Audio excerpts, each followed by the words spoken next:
ஆணுடைய வெற்றிக்கு பின்னாடி ஒரு பெண் இருக்கா அப்படின்னு சொல்லுவாங்க. ஆனால் இந்த பெண்ணுடைய வெற்றிக்கு பின்னாடி எந்த ஆண் துவக்கத்தில் இருந்தாங்க?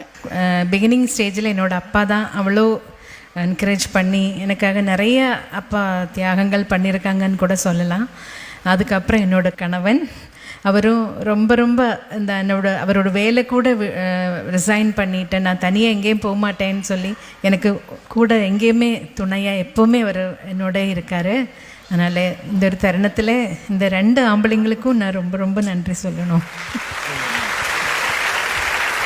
சித்ராமா, நீங்கள் உங்களுடைய அப்பா பற்றி ஒரு சில விஷயங்கள் சொல்லியிருக்கீங்க, இன் டீட்டெயில் சொன்னதில்லை. ஆனால் நீங்கள் படிப்பா பாட்டா அப்படின்னு ஒரு கிராஸ் ரோட்ஸில் இருக்கும்போது அப்பா தான் உங்களுக்கு அந்த டிசிஷன் எடுத்து கொடுத்தாரு இல்லையா?